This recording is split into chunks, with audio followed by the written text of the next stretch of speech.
All right, hi, and welcome back to the broadcast. We're here with Father Mike Conley.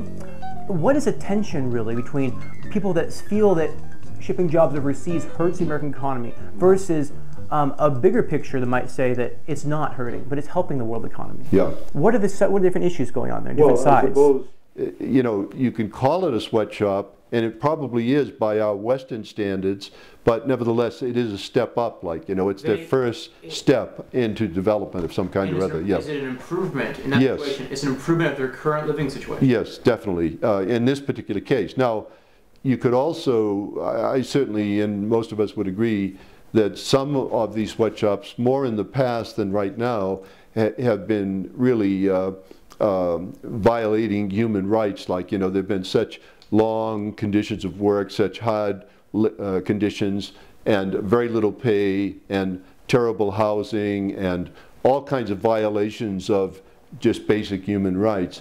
Well, I mean, there may be, you know, the funny thing is that in a lot of these countries, the foreign sweatshops have much better conditions than the local sweatshops, like, you know. Local as in the U.S.? No, I mean local in the country, wherever it is, Honduras, wherever the country is. There are some entrepreneurs in those countries, and they will work their workers like mad. Like I think people my age, I'm older, and I can remember my grandparents working in equivalently sweatshops, but the United States developed so much that led them on to a reasonably decent kind of life, you know, with education and reasonable housing and that kind of thing. And that's what these developing countries, some of them are starting at the beginning in terms of really developing, and sweatshops are part of that sometimes in some of these countries, you know. But I admit, it is a very difficult, like often students in colleges have crusaded against having their college sweatshirts made in some of these sweatshops in the third world. You know, they just don't want to buy the sweatshirt if it's made under those conditions. And there's a lot to be said for that too. But it's a very, like some of these. It's improving their economic lifestyle, and it's providing it good for us. Yeah. So we can trade with them. And they'll probably grow. Mm-hmm. It'll probably help their economy grow over the long run. Yeah. And then the alternative side is still that there might be injustices or unsanitary conditions that perhaps we can push people to. It's very unlikely, I don't know if you would agree with me or not, that we're going to open our borders and let hundreds of millions of people from India or China or whatever third world country come into the United States, you know, undocumented, kind of just coming in because the jobs are here. So if we don't allow that, then probably we do have to allow that the jobs will go. That is kind of. Maybe we can create jobs elsewhere. Yeah, right. And the countries that are really hurting are. There's a book called The Bottom Billion, and there are 58 countries that about 1 billion people live in them, and those countries are not developing at all.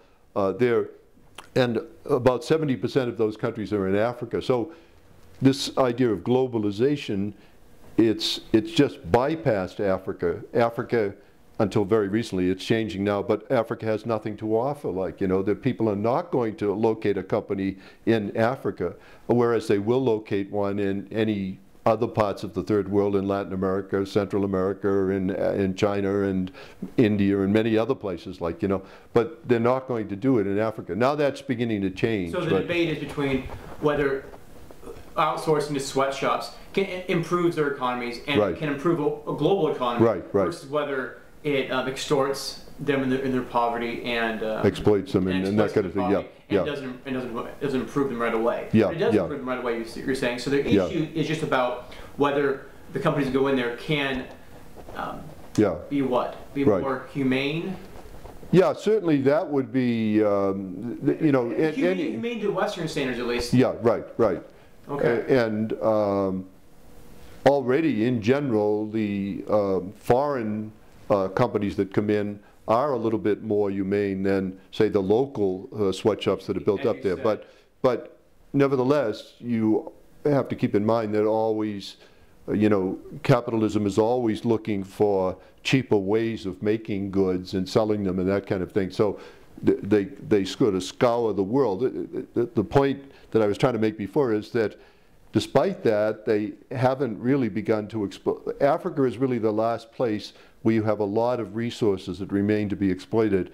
And so you would expect that companies would be investing there, but so far they haven't been, because a lot of other things are lacking, like in Africa. You know, you don't have a good legal system, you don't have a good banking system, you don't have any kind of infrastructure, the roads, and it's a continent that's more or less underdeveloped. So your idea is that capitalism, global capitalism, will look to different areas of the world where there's an opportunity to develop, and they'll do that, develop that nation, so Eastern Asian nations will develop, and then things will shift again and look somewhere else. Perhaps Africa will be next.